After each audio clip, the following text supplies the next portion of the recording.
Welcome to Black Bodies Podcast, reflections on hope, hurt, and what's happening with Black folks today. And I'm here today by myself. I'm Ryan. Daphne's out and about today, and Dantes will be with us as a special guest star later on tonight for a spotlight episode. But right now, I have some special guests that I wanted to bring on to talk about something that's really important for me. I have been seeing headline after headline about transgendered folks, particularly transgendered women of color who have been murdered and whose deaths have been going unnoticed for far too long in our community. And it's something that's near and dear to my heart to talk about these kinds of issues that we need to be talking about as Black folks. And so I wanted to bring on some people who could talk about this issue and share their experiences. So I have 3 guests today. I'll let you all introduce yourself and tell us about where you are from, a little bit about yourself and your preferred pronouns. So I will start with Anya. You are welcome back to the show, by the way. Hi. My name's Anya McLean. I'm 42 years old. I currently live in St. Louis, Missouri, originally from Peoria, Illinois. I am a bartender and part-time makeup artist. I have been transitioning for 6.5 years. My social media is on Instagram. I'm Trans Anya, that's ANJA. And as well as Facebook, it's Anya McLean. Oh, my pronouns are she, she, her. I always forget. So next we'll have Alex. Tell us about yourself, who you are, where you're from, and your preferred pronouns also. Hi, I'm Alexander Martin. I live in Peoria, Illinois. I'm originally from Hurricane, West Virginia, and I am an artist, and I work in HIV prevention and outreach, and I identify as non-binary. My pronouns are they, them, or he, him. Awesome, thank you. And last but certainly not least, Gabby, tell us about yourself, where you're from, and your preferred pronouns. Hello, my name is Gabrielle Souza. My preferred pronouns are she, her, hers. I currently reside in St. Louis, Missouri. I've been here for the last 6-7 years or so. Grew up in Long Island, a little bit of Houma, Louisiana as well, down south. I am a writer, a philanthropist as well, and I do activism right now for Black trans lives like my own. And then previous to that, I was working in healthcare for about 9 years on the administrative side and management side. So that is a little about me. Thank you, appreciate it. Such a variety of backgrounds. I like that. It was important to me to have different perspectives. So I'm glad you all were able to join us today. And I appreciate you being able to come on here and share and talk, because I know that is not always an easy thing to do, to put your face out there. And so I appreciate your bravery and courage in doing so. So Anya, you've been on here before, so you may be a little bit more comfortable. I'll let you start. Tell us a little bit about your journey. How did you get here? Okay, are we unmuted now? You're good. Okay, perfect. My journey as in... To finding Anya. I kind of explained it last time in the previous one. I actually discovered, I lived my life for so long as a gay male, and it just never, things for me just never seemed right during that whole experience. I wasn't completely comfortable. There was a sense of comfortability when I came out as gay, but I still wasn't like totally me. It just still didn't seem right to me. And the only time I felt completely complete was when I got on stage as Anya. And I did it for so many years before I even realized that, that I was trans, and doing drag shows and being a performer actually helped me figure out that, that's the part I was missing, was transitioning and going through this journey and becoming like, I mean, living in my own, you know, true skin. Mm-hmm. So for me, drag helps me quite a bit. But yeah, it's been 6.5 years now. It's been a mess, but I love it all. I love it.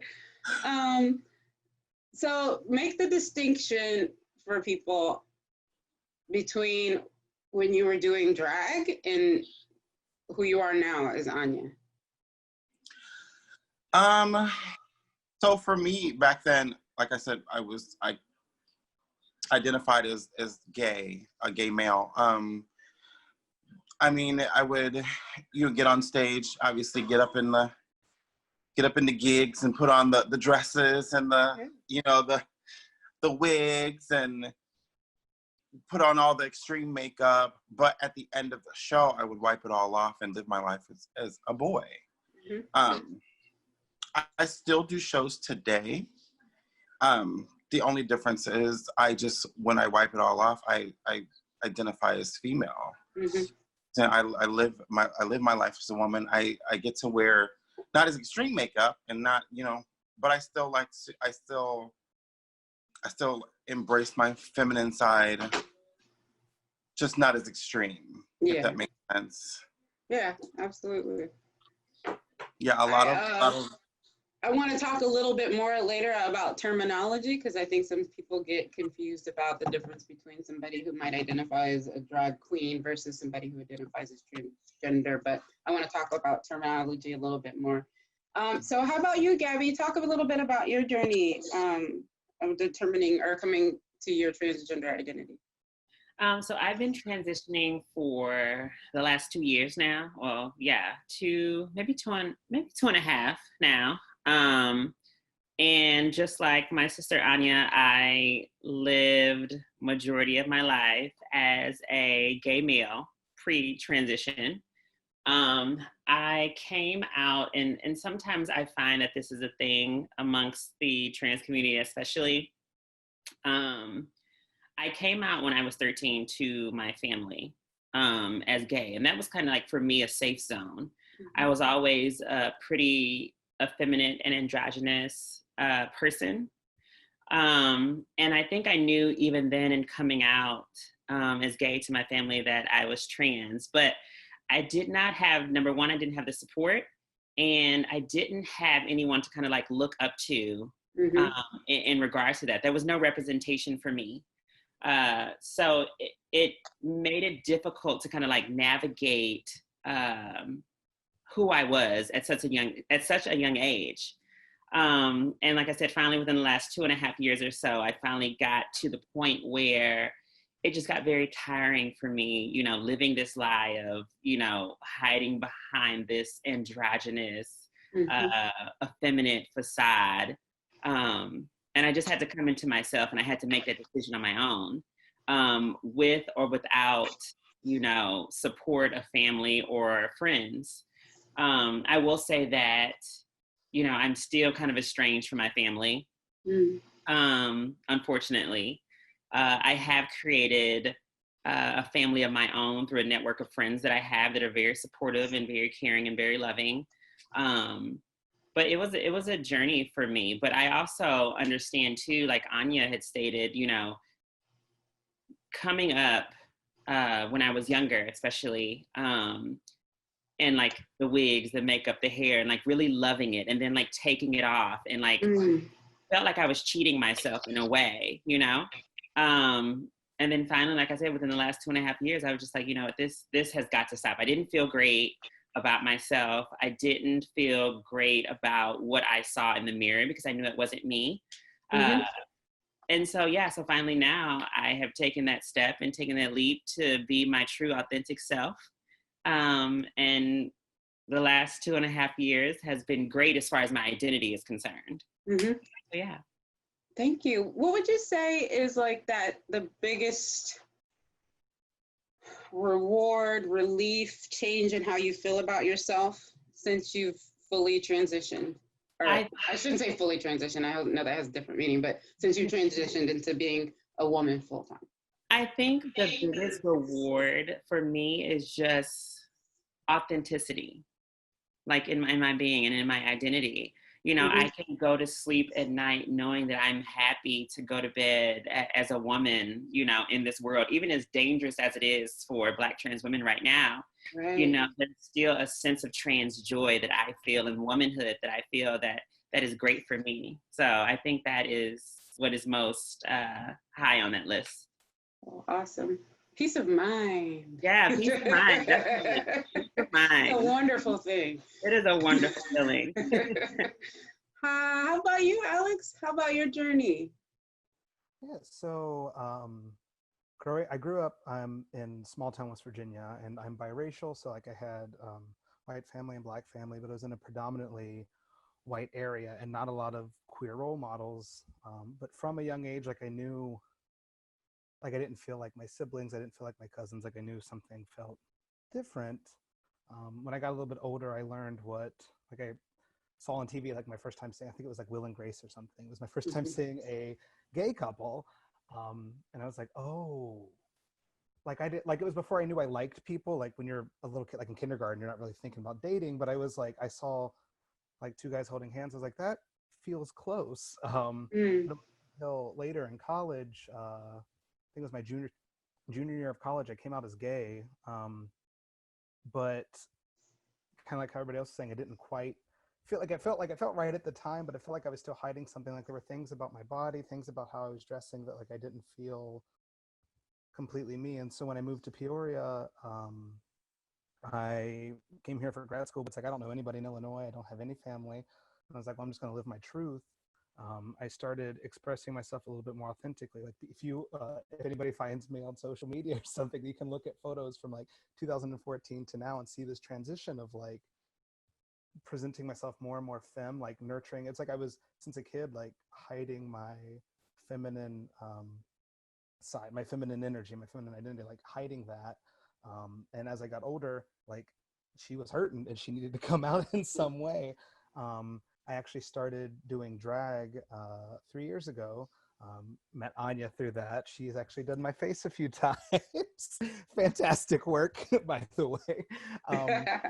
And I did a pageant and was in drag a whole lot and like traveling a lot for that, had to do a bunch of stuff. And then getting in and out of drag, it's like when I would remove it, I felt kind of empty. And there was a period like I was working part-time and then doing drag, and there was a period like I was like, I thought like, am I a woman? Like, am I trans? Because I knew gay wasn't the whole story.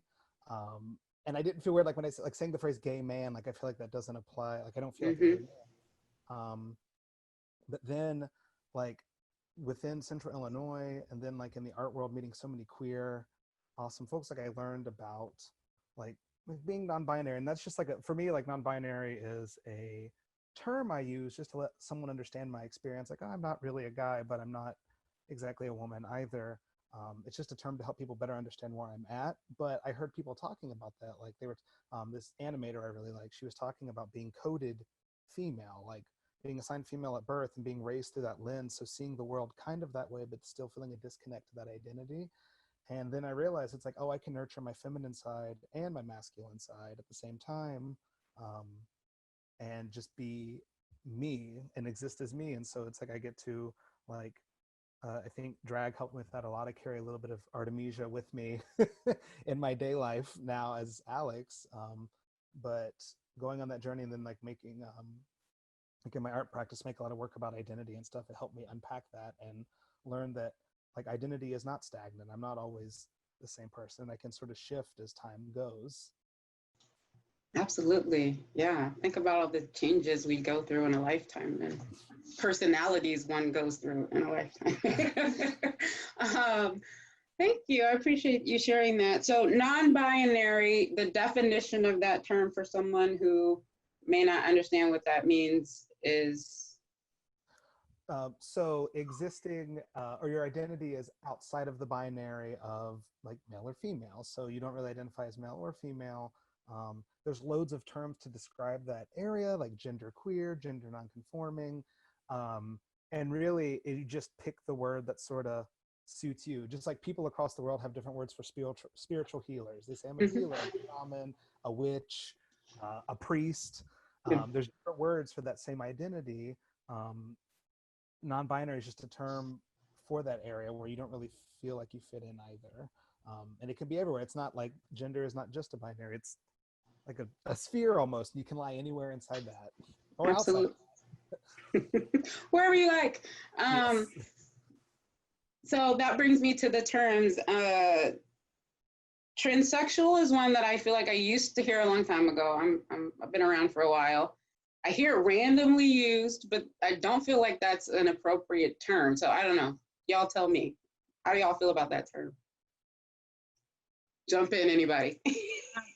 Again, I don't use the word transsexual for my identity, me personally. And I really don't use it for any of my trans siblings either, because I have a negative connotation with it because of how it has been used in the media in previous years. You know, we talk about or we hear about celebrities, you know, like who was it? I can't think of one right now off the top of my head. Eddie Murphy, you know, Eddie Murphy. And that whole thing with him and you know, it was, oh, he was caught with a transsexual. And there's always like this negative connotation with that, as far as it is a transgender person who was tricking some man or someone, you know. So for me, I have never harnessed that as far as my identity, and I've never used it with any of my trans siblings either. So I try to stay clear of that word as far as, you know, I am concerned, or as far as, you know, the word usage or verbiage that I choose to use. Okay, that makes sense for me. Yeah. How about any of you? You guys is that pretty much the same, or any other thoughts on that term? Well, I feel like I hear sometimes older members of the population use it. And so I would never use it, and I would never used to refer to somebody else because I don't feel like that's my place. But like older trans individuals in the community use it because it's the term they used to use. But now that more discourse is out there about gender, we understand that like it has nothing to do with your sex. Like when I, as part of my health outreach job, I teach middle schoolers and high schoolers about gender identity. And like the term transgender, the definition we tend to use now is when your gender identity doesn't match your sex assigned at birth. Your gender identity and your sex assigned at birth do not have to match at all. Your sex has nothing to do with it. It's it's your identity that you develop as you get older. And so transgender is just a more accurate statement. It's a little bit more of an umbrella, like it can encompass like non-binary or genderqueer, gender non-conforming, because all of those are identities that aren't going to match whether the doctor says you're a boy or a girl. And so I feel like the other term is just a little bit more outdated and was used a lot before we talked more about gender. And so I think that's also why the older folks of the population use it, just because that's the word they grew up with and that's how they identify. Yeah. I feel that way about queer. I call myself queer. Young people get offended by queer. I'm like, okay, whatever. Sorry. How about, oh, I'm sorry, Aya, did you have anything to add to that, or does that sound? No, I was just simply going to say thank you all for making me feel old, because transsexual was like me growing up and like entering the world of, you know, the LGBT, you know, Q community. Transsexual was thrown around a lot. Like that was just the word. Like there was no, I didn't hear transgender until like maybe like 10 years ago. Like, so for me, 22 years ago back there, transsexual was the girl. You know what I'm saying? Like that's who they were. They were just, that's my transsexual friend. You know what I'm saying? So that was the norm for me. So, but nowadays, obviously I don't use it. I just don't really care for it, because it just, for me, I equate it with like, for me, it's a bit negative. It just gives me a negative feeling. And I also equate it nowadays with porn. Like every time somebody says, you know what I'm saying? Like I always think like the adult industry, and they've just kind of taken that word and made it something completely different. So me, myself, again, like I stay away from it as well. But yeah, it's, again, yeah, that was the word back then. So. Okay, good. I'm not alone. And also just to distinguish, so someone can be a drag king or queen. That means I perform, I put on the clothes, I act, and that has absolutely nothing to do with nothing necessarily. Is that a fair statement? Doesn't necessarily indicate who I go home with, who I sleep with, or what I do when I walk outside the door. It's generally just a performance. Go ahead. Yeah, go ahead. Okay. For me, yeah, like that's very true. Like what you just said is absolutely true. I know heterosexual performers who love to get up and drag and perform. Mm-hmm. I'm saying for me, it's just, it's either glamorizing who you already are, or it's your chance to become someone else and become a character and entertain. Growing up, I was a theater kid. So after I got out of high school and the military, my only way of being on stage was, doing drag and getting to entertain. And at the time I was like, oh, I get to be this fabulous woman, and I get to portray this character, and not knowing the whole time, that was me, really. Mm-hmm. But and I didn't meet a drag king, and see, I'm still learning, because I didn't know what non-binary was until you just said something. Like, I didn't understand that at all. So thank you for that. But I mean, saw drag kings, and it was, a woman performing as a man, and it's just so interesting to me. Like, for me, it's just like, I love being a creative person, and I love watching other people be creative, and I think it's a way for people to express themselves in different ways, and that's all it is to me. Yeah. Awesome. Yeah, I appreciate that distinction. Go ahead, please. Oh, I was going to say too, I do sometimes, like, I know for me personally, I think me and Anya have talked about this, I think, before, possibly. But I do know, like, for myself, there are a lot of trans siblings of mine who have utilized, like, drag culture to come into their being and their identity. I know for me, Anya knows that I've done like a couple shows here in St. Louis, only because I was like coerced or pushed into doing them. But it's really like not my thing, really. But I think a big portion of that is because I didn't use drag to come into my identity. I was kind of like non-binary and non-gender conforming already prior to it. But there are a lot of my trans siblings who, especially trans sisters or trans women who had drag culture and drag to fall back on, to come into that womanhood or play around with their looks as far as womanhood was concerned. So I just wanted to throw that in there. It's a safe space. Yeah, that makes complete sense. Yeah, it's hard to find a welcoming community, period. So for that, it's extra specially hard. Go ahead, Alex. Yeah, I feel like drag is it's like gender as a performance. Like, it's beyond gender. It's big, it's dramatic, and it can be anything. You can be a king, queen, entertainer. I know people who are assigned male at birth that perform as like male entertainers. Like, they put on a little bit of makeup and do spins and kicks and stuff, because it's a show. You're putting on a show. But like everyone has said so far, I think a lot of people do find their identity in doing that, because sometimes, like, we aren't encouraged as kids to play with gender. We aren't encouraged to like explore. And so it's like, oh, don't play with that Barbie doll, like, or you better play with trucks. You better like this. Like, I had uncles who would buy me like footballs and trucks every year. I was like, girl, please, I am not interested in any of that. And drag gives you a platform to play and permission to play. And then I think for some folks, when they do that, they learn a little bit more about themselves. Like, I know loads of trans entertainers and performers who like live their life now outside of drag. They're living their truth, but when they get in drag, it's just like extra, like a lot more. Like, it's a lot more like you can put anybody in drag, because it's that next step. Like, it's almost like superhuman. Yeah.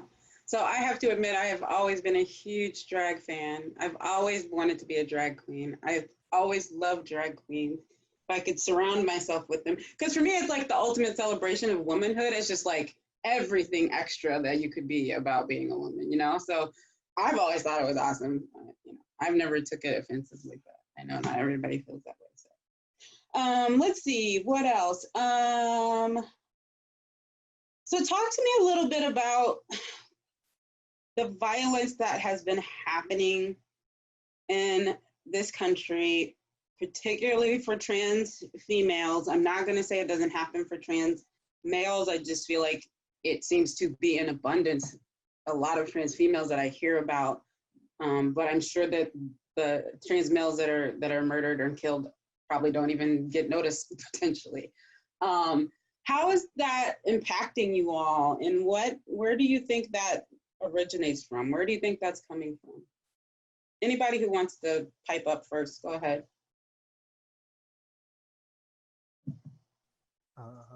Well, I was just having a conversation about this the other day with some folks. I feel like it's twofold. One being racism, transphobia, and like homophobia. Like there's trans women of color are at a dangerous intersection where people of color are not respected by community because of racism. And then even in the LGBTQ plus community, people forget that T is there all the time. So trans folks sometimes don't even have community amongst other queer people. And so they don't have a lot of resources or safe spaces. And then mix that with violence towards both of those communities leads to a lot of problems. Then also, this is a little bit biased, but I'm fully in the opinion that queer folk, trans folk, LGBTQ plus individuals shine a little bit brighter. We have to do a lot of identity work from a young age. Like we have to navigate this world in a way that cishet folks have not had to. Like if you look at a lot of cultures pre-colonization, Native Americans respect and honor LGBTQ plus individuals. The concept of being two-spirit, where you're like closer to a higher power because you embody masculine and feminine energy. The Philippines, lots of other countries pre-colonization honored queer folk because I think we do shine a little bit brighter, and I think people see that. And if you get into a space where someone can take advantage of that, they want to snuff that light out. They want to take that away. And so again, like trans women of color, not having the same resources as everybody else may end up in a place around people that aren't safe to be around. And those folks want to take advantage of that and like take that light. No, I think that makes perfect sense. I hadn't even thought of that perspective. That's another layer. That's interesting. Anya, how about you? What do you think? So I've read some articles. I've seen some things. For me, it just puts it I hate to it makes me like live my life in fear, especially, and not like villainizing St. Louis whatsoever, but moving to a bigger city. I just feel like there's a bit more violence here, so I'm always in fear of my life when I leave the house. It makes me really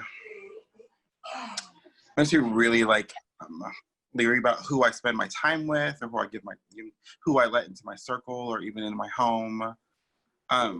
It's sad to live that way, but it's just, there's a lot going on. And I noticed a lot of the situations where, like dating situations, I feel like it was any violence happening towards those trans women were because those men were possibly going to be found out, and they were in fear of what people might think of them. So for me, it makes me, keeps my circle small, and I'm just really, really, really careful about who I bring into my, like, any sort of relationship. Like, I'm just careful about all that. I can imagine. Yeah. It's a scary world in general. And like Alex was saying, the race issue is one thing, and now you're adding a whole nother level.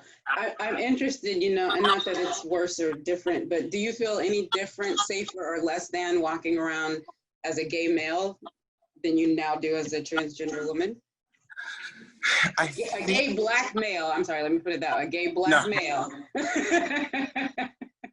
I've always been one to be very super self-conscious, and I'm still super self-conscious today. Like, moving to St. Louis was actually because of my transition. I wanted to move somewhere bigger, where it was, for me, I thought it would be more acceptable, and I would blend in a bit more. I'm actually a bit more scared as a trans woman to walk out in public than I was as a gay man. I think I would have, either way, you know what I'm saying? Either way, I'd be uncomfortable. But for me being, you know, a woman now, I think it just makes me a little bit more sketchy about my surroundings. Mm-hmm. And I'm a little more careful about what situations I put myself in or where I go. And I hate to be that way, but I mean, at this point, like for me, I have to be. Yeah. I want to come back to that in a minute about that level of security as a female, because it's interesting to me that you've been able to walk in both of those sets of shoes, and I'm sure it's interesting to see the difference. But I wanted to let Gabby give your thoughts and input in terms of the violence and the murders of trans women and trans people that we're seeing. I do believe that a lot of it comes from, you know, I shared something on my IG story the other day when we found out that, you know, the 17-year-old Brayla Stone, transgender woman out of Arkansas who was murdered, her killer was found, and you know, he's an 18-year-old black male. And when you like take a step back and you look at the stories, a lot of them unfortunately are Black men that are killing Black trans women.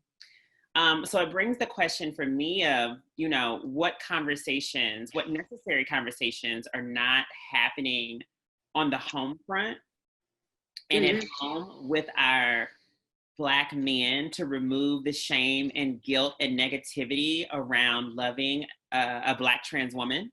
Mm-hmm. And I think that is one of the most determining factors for sure, is that of fear and guilt of, you know, of who you love or who you're attracted to, especially. And I also resonate with what Anya said about, you know, St. Louis not being as welcoming as I thought it would be, you know, as far as my identity. And I also see that within our very own community from cis gay men. Not to get too personal, but I was in a relationship with a white cis gay male. And it was a very tumultuous, abusive across, you know, many levels relationship. But just also to see me coming out of that relationship and not be embraced and supported by my own community that I knew prior to my transition, you know, and feeling unsafe in that aspect or unprotected, you know, from this person.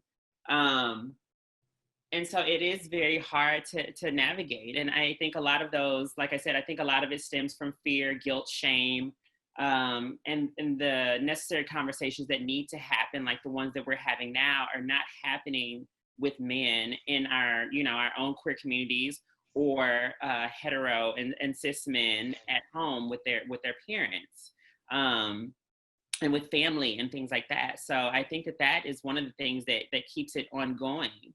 And we've seen also just with visibility of Black trans women,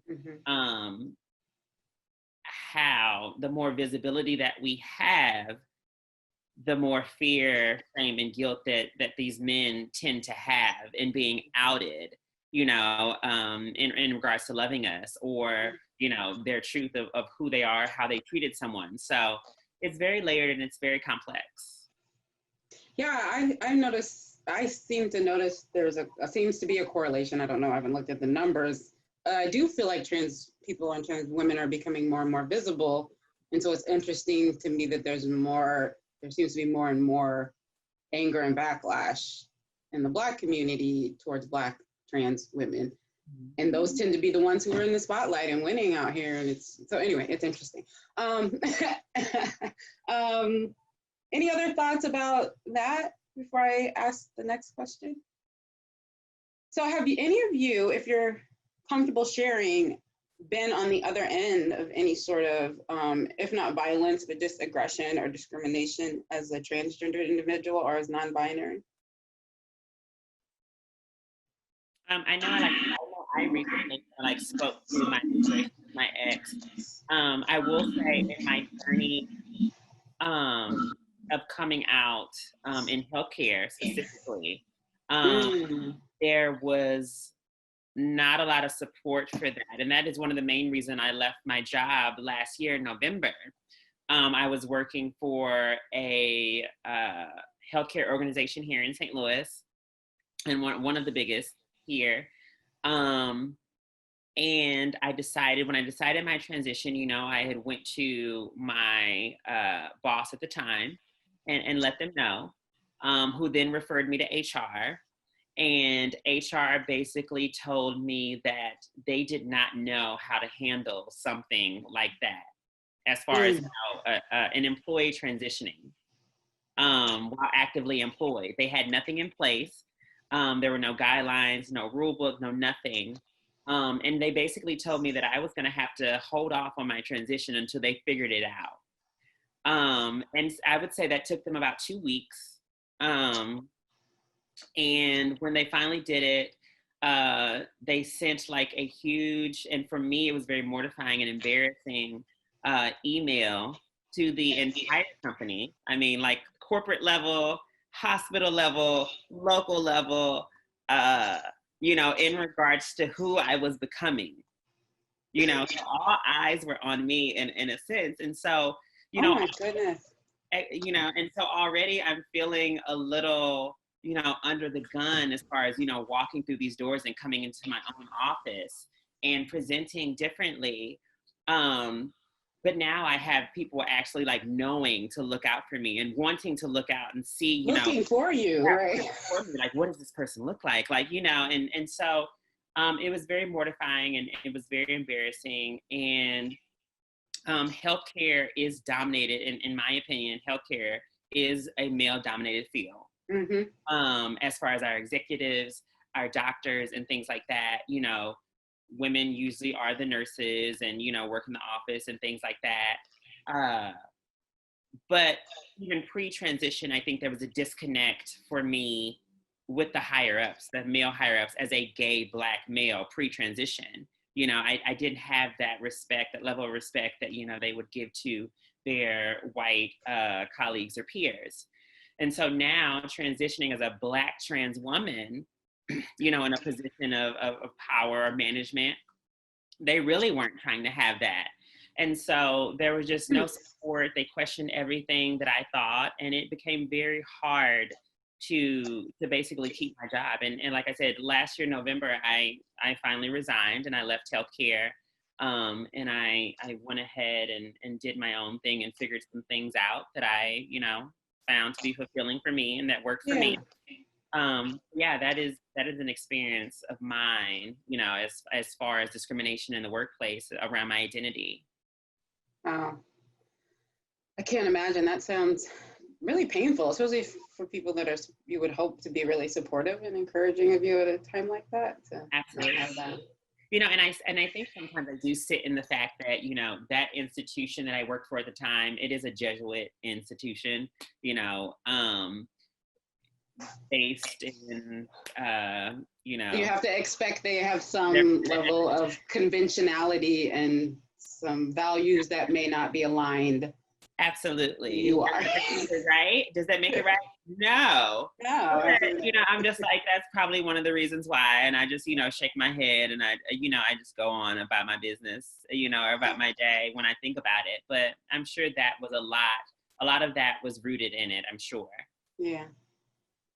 Anya or Alex, how about you? Do you guys have any situations or experiences that you've had where you've experienced either violence or aggression or being discriminated against? I mean, I'm sure you do, but any that you want to share. Any that you want to share, put it that way. Not really any violence, discrimination. Yeah, I like, there's actually a big thing going on down here right now with Hamburger Mary St. Louis, and I worked there for a little over a year as a bartender, and I witnessed and experienced a lot of discrimination with the owner, one of the owners. There's 3 owners that own the place, and the one that is there on the daily has made plenty of racist remarks, plenty of transphobic remarks, and I see all these cis white males following behind him, praising him, saying he couldn't be transphobic. 4 or 5 out of girls out of his cast are trans. For me, you can be around people and still be transphobic. You can still be around people of color and still be racist. And he used to make remarks about my genitalia. He used to call me he, she, and embarrass me in front of customers, not only customers and employees, his friends. I was his punching bag quite often. And I was in St. Louis and I had nowhere to go. My safe place was the place I lived in before, was Springfield, Illinois. So I was traveling back and forth up there just because that's where I come from, and that's where I felt comfortable. I didn't have a home in St. Louis at the time. I mean, luckily, like I found that at rehab where I'm at now, but I put up with it and I let him get away with it and I let him do it just because I had no other place to go. Right. And it was a lot to deal with, and it was like, and I found myself checking out daily from this job, and just like I started being late all the time, and I just didn't want to be there. Mm-hmm. But I had to fall back on, especially if I wanted to make St. Louis work. But yeah. Wow, I'm sorry you had to go through that. That sounds pretty horrible. How about you, Alex? Anything you want to share? There's lots of the like day-to-day microaggressions. So like in Peoria, I don't drive. I bike or walk to work. I'm close to where I work. I do public transit, and it's like presenting the way I do, dressing the way I do. It's like you get misgendered every day. I get a lot of like sir, ma'am, sir. Like they go back and forth forever. I'm like, Alex, just just say something. But then I'm always have this fear in the back of my head, like, especially looking the way I do, dressing the way I dress when I walk around, like I'm very full-bodied, very curvy. I am built like all the women in my family. When I go walking down the street, like this happened earlier this year in January, I was wearing like a cloak and had sunglasses on, and this guy pulled up. This was broad daylight. This guy pulled up and tried to get me to hop in his car. He was like, come on, let me give you a ride home. And I was like, I don't know you. At first I thought he was like the husband of one of my studio mates. I have a lot of older folk in my studio. And I was like, sorry, I don't know you. And then he like kept following me around the block until I had to run through a back parking lot, and then he drove off. Or like people will like catcall all the time. I was with my partner the other day, and we were walking through this like neighborhood, and this guy drove by, and he's like, yo girl, you're too skinny, or you're too big for a skinny white boy like that, like come over here. And I was like, well, excuse me. And like, especially now with like COVID, like I walk around wearing a mask and sunglasses a lot, you can't see anything on my face. And so I'm terrified that like someone's going to pull up and say something, and if I'm like, oh, like go to hell or get out of here, they're going to hear my voice or like see my face up close, and then I'm going to end up on the news like dead. Like it's always in the back of my head of like, don't interact with them, don't talk, like they don't know. And like if they hear your voice or see anything that they can quote unquote like clock on you, you're going to end up being hurt. And then in work environment last year, so part of my like sexual health outreach, I work for like a small nonprofit. We teach at the local middle schools. And my first day doing this, like we're partnered with another organization, my first day doing it, I go to one of the middle schools here in Peoria, and I walk in and they're like, oh, you can wait in the teacher's lounge until it's time for your class. I was like, cool. So going over my content, I've never done this before. Like I've taught at Bradley, but I've never taught young kids. I've never taught about like gender, sexuality. And my coworker shows up. I'm like, what the hell are you doing here? Oh, sorry, what the heck are you doing here?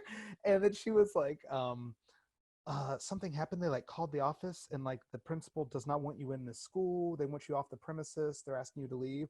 And so my friend who drove me there had to come back and pick me up while I was waiting in the rain. They wouldn't let me wait in the office. Are you serious? Wow. And he said I was wearing like patterned pants, a blazer, and like a button up. But he told them that like I was wearing camouflage or something, and they was like, no, it wasn't. And he was like, well, it wasn't camouflage. It's just that person's appearance was too much for the kids. They aren't ready for that kind of visual anything. I was like, what? And so we got the superintendent of the school involved. We got all the schools involved, and they all like introduced me to all of them. And like during the whole meeting, he was like looking away because it was called because of him, but they went to introduce the education team to all the schools. supposed to write a letter of apology to me, never received it, because like he made me like leave the premises. Like I was escorted off and wait outside in the rain because my appearance was too much for the children. Oh wow.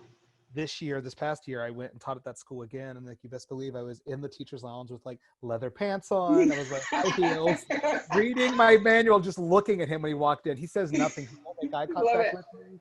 Won't look at me. But he knows what he did. But you know I'm here. Yeah. Wow. Wow. Yeah. How ugly people can be unnecessarily so. So my last question, and I would love to have you guys all back to like continue this conversation because I have like lots more questions, but people have a short attention spans these days, so I'm learning to keep it short.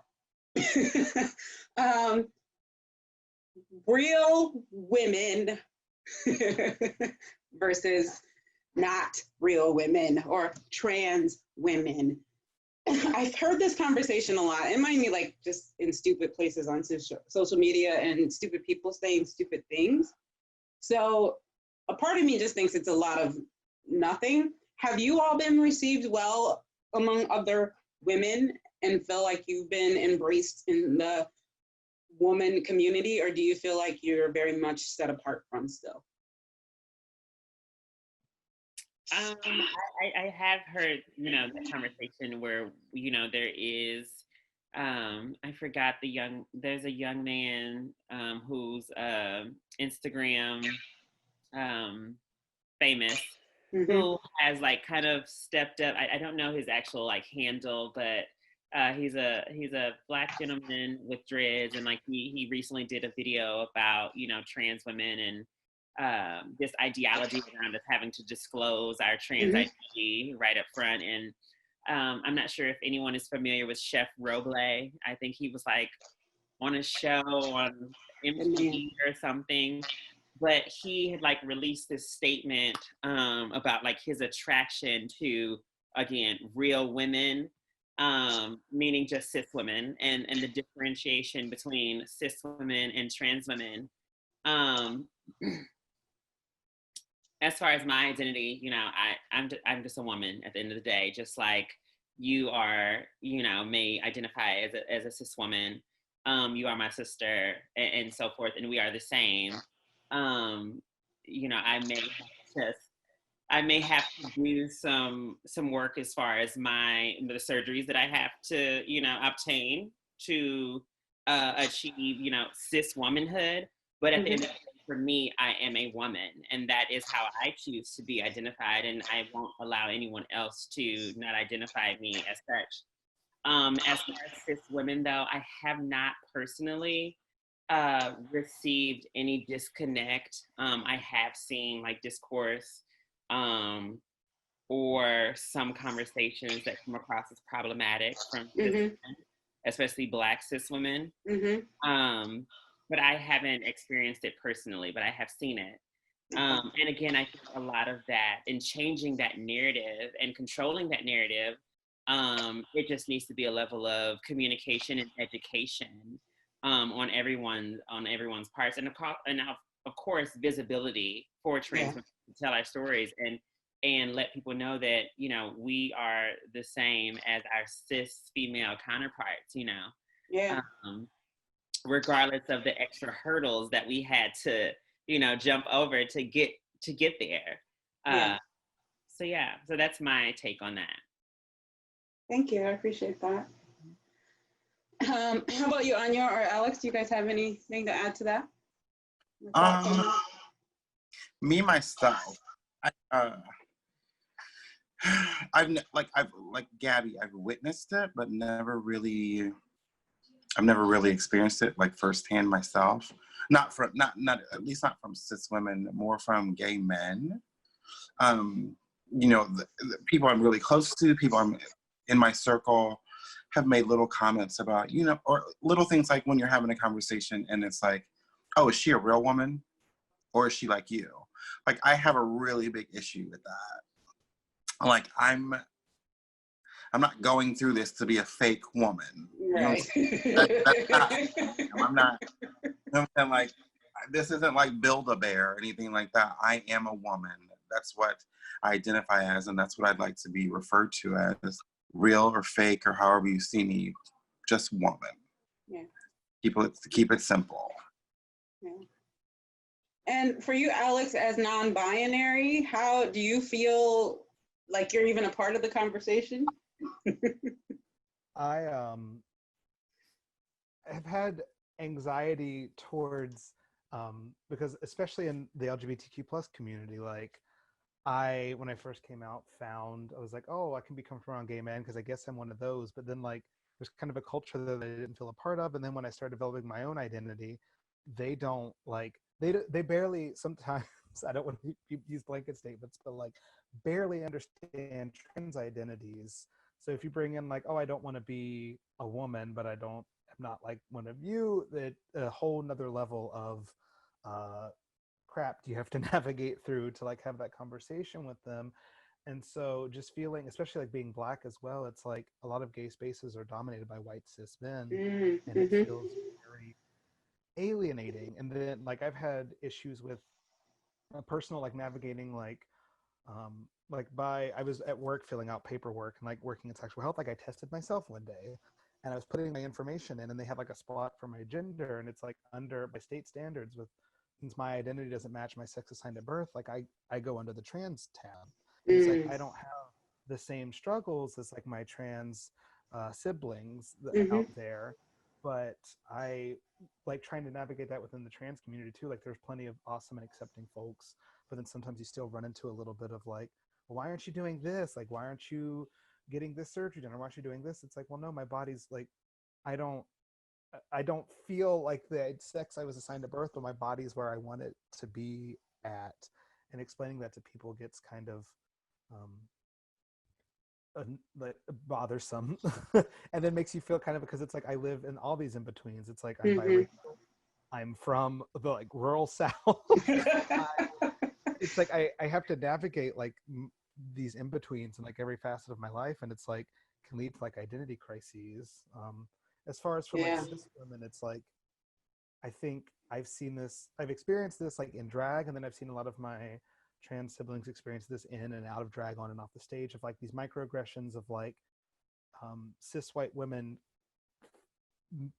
making their beauty based off of ours, like saying, oh, India Moore from Pose just did a whole thread about this on her Instagram, or their Instagram, but like, oh, you're so pretty, like I could never do makeup like that. Or like, oh, your boobs look so good, like why don't mine look like that? I'm a real woman, why don't my boobs look like yours? Or why can you teach me I work for it, Dad? I'm sorry. Exactly. They're like, I could never do that, can you teach me how to do that? Like they want to say, they're trying to say like trans women are beautiful, but what they're doing is they're building their own identity off of that. Like, you're beautiful for what you are, but like validate me, because right.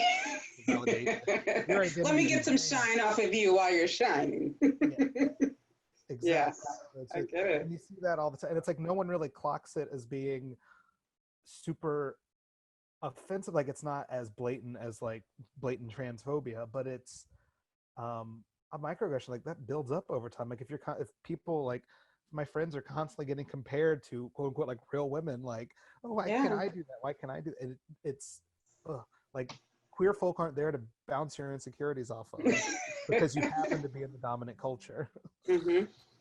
Interesting perspective. I like that. Oh my God, there's so many good conversations to have. Okay, we'll have to continue having this.